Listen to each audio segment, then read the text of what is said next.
So hi, this is my first video on pair of linear equations in two variables. So after watching this video, you did not have any doubt regarding this topic. So watch till end for understanding the topic deeply. So let's start. The pair of linear equations in two variables. So first we see what is linear equation. ठीक है, तो linear equation क्या होता है कि ऐसा equation जिसकी degree जो है वो 1 वो क्या होता है, लीनियर इक्वेशन होता है. सो अगर मैं ये लिखूं x + 2 = 0 तो ये क्या है, लीनियर इक्वेशन है. ठीक है, x + 3 तो ये क्या है, लीनियर इक्वेशन है. ठीक है, सो आप ये समझ गए कि लीनियर इक्वेशन क्या होता है.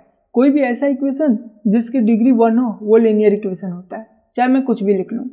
और उसके बाद क्या है, linear equation in two variables. अब क्या है, यहाँ पे क्या था, ये जो लीनियर इक्वेशन है इसमें जो वेरिएबल है वो सिर्फ एक वेरिएबल था, x वेरिएबल है और 2 कांस्टेंट है. यहाँ पे x वेरिएबल है और 3 कांस्टेंट है. वैसे ही अगर मैं लिख दूँ y + 5 = 0 तो यहाँ पे y क्या है, वेरिएबल है और 5 क्या है, कांस्टेंट है. सो अब ये बोल रहा है कि linear equation in two variables, यानी क्या चाहिए, हमारे पास एक और वेरिएबल चाहिए तभी तो 2 वेरिएबल होंगे. तो हम लिख देते हैं x + 2 x + y + 2 = 0. ये क्या हो गया, इसमें 2 वेरिएबल हो गए और इसकी डिग्री दोनों की 1 है तो ये क्या हो गया, linear equation in two variable. ठीक है, तो ऐसा कोई भी इक्वेशन लिख सकते हैं हम, x + y + 5 = 0. ये क्या है, linear equation in two variable. अब क्या है, pair of linear equations in two variable. अब देखो, हमने ये देख लिया कि लीनियर इक्वेशन क्या होता है, ये देख लिया कि linear equation in two variable क्या होता है. अब हमें देखना है pair of linear equation in two variable.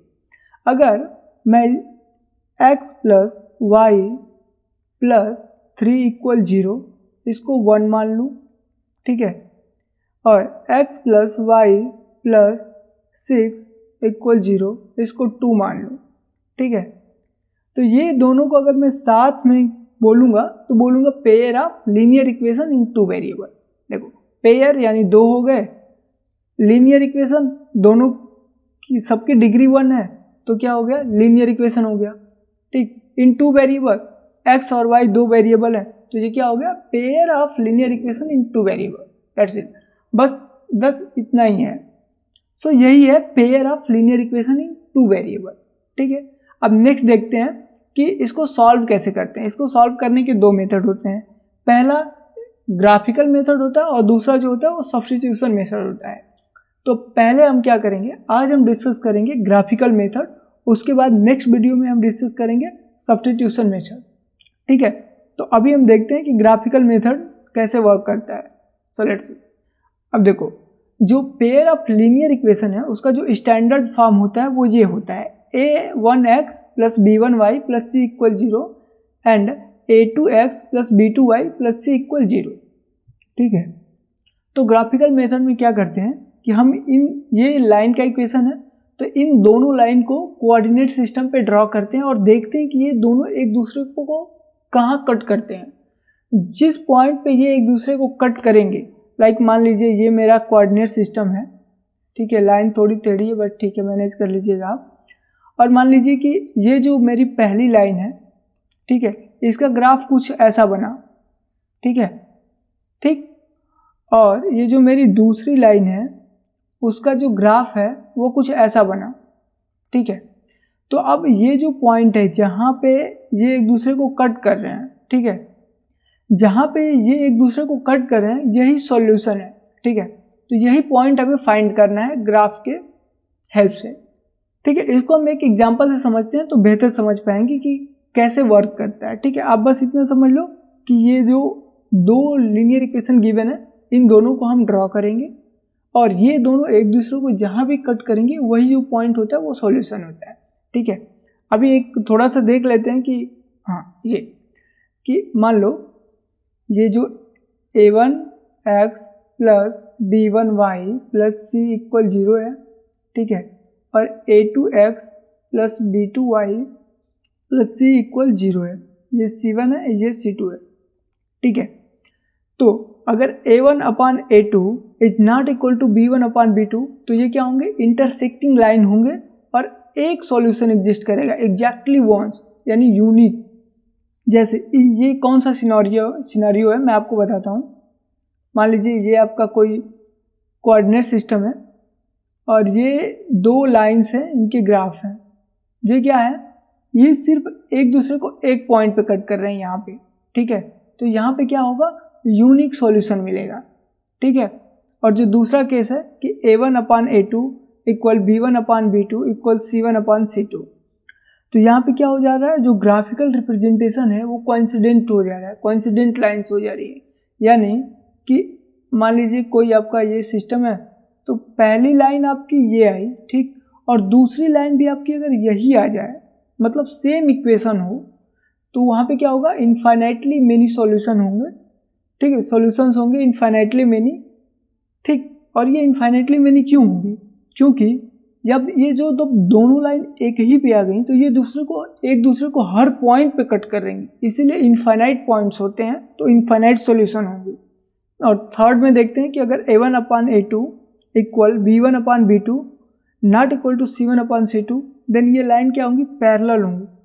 और आपको पता है कि जो पैरेलल लाइन होती हैं वो कभी एक दूसरे को इंटरसेक्ट नहीं करती हैं, इसीलिए इसका कोई भी सॉल्यूशन एग्जिस्ट नहीं करेगा, क्योंकि ये एक दूसरे को कहीं भी कट करेंगी ही नहीं, तो सॉल्यूशन भी एग्जिस्ट नहीं करेगा, ठीक है। अब इन सारे कॉन्सेप्ट को हम एग्जाम्पल के हेल्प से देखेंगे और तीनों के लिए हमें एक एक एग्जाम्पल करेंगे। तो जो हमारा फर्स्ट एग्जाम्पल है वो ये है कि check graphically whether the pair of equations x + 3y = 6 and 2x - 3y = 12 is consistent, if so solve them graphically. So first देख लेते हैं कि कंसिस्टेंट क्या होता है, उसके बाद हम देखेंगे कि इनकंसिस्टेंट क्या होता है, उसके बाद इसको हम सॉल्व करेंगे। अगर कंसिस्टेंट क्या होता है देख लेते हैं, ठीक है। अगर कोई भी pair of linear equations given है, ठीक है, अगर उसका सॉल्यूशन एग्जिस्ट करेगा तो हम बोलेंगे कि जो सिस्टम है वो कंसिस्टेंट है, और अगर नहीं एग्जिस्ट करेगा सॉल्यूशन तो हम बोलेंगे जो सिस्टम है वो इनकंसिस्टेंट है, ठीक है। और देखो, जब सॉल्यूशन एग्जिस्ट करेगा तो दो ही केस होंगे। पहला या तो यूनिक सॉल्यूशन होगा, यानी ये जो लाइंस हैं वो एक दूसरे को किसी एक पॉइंट पे जस्ट कट करेंगे, ठीक है। और दूसरा जो केस है वो ये है कि दोनों लाइन एक ही लाइन पे आ जाएंगी, यानी यही एक ही लाइन जो है दोनों इक्वेशन को रिप्रेजेंट करेगी। इन दोनों केसेस में क्या होता है, सॉल्यूशन एग्जिस्ट करता है, ठीक है, यानी सिस्टम जो है वो कंसिस्टेंट होता है। और जो थर्ड केस है वो ये है कि जो लाइंस है वो पैरेलल हो जाए, ठीक है। तो ये इस केस में क्या होता है, सिस्टम इनकंसिस्टेंट होता है, यहाँ पे ये लाइंस एक दूसरे को कट नहीं करती हैं, इसीलिए सॉल्यूशन एग्जिस्ट नहीं करता है, ठीक है। सो अब हम इस क्वेश्चन को सॉल्व करते हैं और देखते हैं कि ये कंसिस्टेंट है कि नहीं, और अगर है तो इसका सॉल्यूशन क्या है। Example 1, check graphically whether the pair of equations x + 3y = 6 and 2x - 3y = 12 is consistent, if so solve them graphically. So सबसे पहले क्या करते हैं, हम ग्राफ ड्रॉ करते हैं, उसके बाद देखते हैं कि सॉल्यूशन एग्जिस्ट करेगा या नहीं। तो सबसे पहले हम राइट करते हैं x + 3y = 6। तो सबसे पहले हम इस लाइन को ड्रॉ करेंगे, और वो कैसे करते हैं, पहले क्या करते हैं, हम इस इक्वेशन में x = 0 पुट कर देते हैं, ठीक है। तो क्या आएगा हमारे पास, अगर x = 0 कर देंगे तो 0 + 3y = 6, ठीक है। तो ये हो जाएगा 3y = 6, तो y कितना हो जाएगा, 6/3 यानी 2। सो अब इस लाइन पे हम 2 को पहले मार्क कर लेंगे कि 2 कहाँ है। मान लेते हैं कि 2 कहीं यहाँ होगा, ठीक है। ये जो हमारा पॉइंट है वो 0 है और 2, ठीक है। इस पॉइंट को हम 0 और 2 बोल देते हैं, 0 2। देखो, कोऑर्डिनेट सिस्टम पे हम कैसे रिप्रेजेंट करते हैं किसी नंबर को, ठीक। जो x है वो फर्स्ट कोऑर्डिनेट यानी x एक्सिस को डिनोट करता है, और जो y है वो y एक्सिस को, ये y एक्सिस है और ये x एक्सिस है, ठीक है। सो ये जो पॉइंट होगा वो 0, 2 इसको लिखेंगे। एंड नेक्स्ट स्टेप क्या होता है हमारा, अब x + 3y = 6, नेक्स्ट स्टेप हमारा ये होता है कि हम y = 0 पुट करते हैं, ठीक है। तो क्या होगा, x + 3 × 0 = 6, तो ये 3 से मल्टीप्लाई होकर 0 0 हो जाएगा, तो x = 6 बचेगा। और मान लो कि 6 कहीं यहाँ है, ठीक है। इसको भी हम लिख लेते हैं 6 0, 6,0। ठीक, अब हमें क्या करना है, अब हमें ये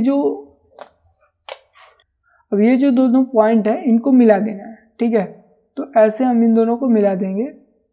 ठीक है, ये लाइन सीधी बनेगी क्योंकि मेरा पेन सही से चल नहीं रहा है तो इसलिए टेढ़ी बन गई है, बट ये सीधी बनेगी। और ये जो पॉइंट है मान लीजिए कि ये 2 0 है और ये 6 0 है। और अब हम क्या करेंगे, दूसरी लाइन ड्रॉ करेंगे जो कि 2x - 3y = 12 है। तो 2x - 3y = 12। तो सबसे पहले क्या करेंगे, हम x = 0 पुट करेंगे। तो ये हो जाएगा 2 × 0 - 3y = 12। ये 0 से मल्टीप्लाई होकर 0 हो जाएगा, -3y = 12। तो y इक्वल आ जाएगा -12/3 और ये कितना हो जाएगा, y इक्वल -4। सो -4 कहाँ होगा, x एक्सिस के नीचे होता है, तो यहाँ पे मान लो -4 है। ठीक है, और इसको हम कैसे लिखते हैं, 0 और ये -4। ठीक है, अब जो हम दूसरा पॉइंट फाइंड करेंगे वो इस इक्वेशन से करेंगे कि 2x - 3y = 12। ठीक है, अब इसमें क्या करेंगे, y इक्वल 0 पुट कर देंगे। तो 2x = 12, तो x इक्वल क्या हो जाएगा, 12/2, यानी x इक्वल 6। तो यही वाला पॉइंट आ गया हमारा, ये जो पॉइंट है ये। ठीक है, अब हम इन दोनों को मिला देंगे। ठीक है, तो जो सॉल्यूशन होता है वो क्या होता है, जहाँ पे ये दोनों लाइन एक दूसरे को कट करें। तो ये कहाँ पे कट कर रही हैं, 6 और 0 पे। 6, 0 पे ये एक दूसरे को कट कर रही हैं, इसीलिए 6, 0 जो है इसका एक सॉल्यूशन है और सिस्टम कंसिस्टेंट है। और हमने ग्राफिकली सॉल्व कर लिया है कि ये एक दूसरे को 6, 0 पे कट कर रहे हैं, इसलिए ये जो 6, 0 है ये इसका सॉल्यूशन है। और इसने पूछा कि सिस्टम कंसिस्टेंट है कि नहीं, तो सिस्टम कंसिस्टेंट है। और बाकी जो नेक्स्ट 2 एग्जाम्पल है उनको हम नेक्स्ट वीडियो में करेंगे।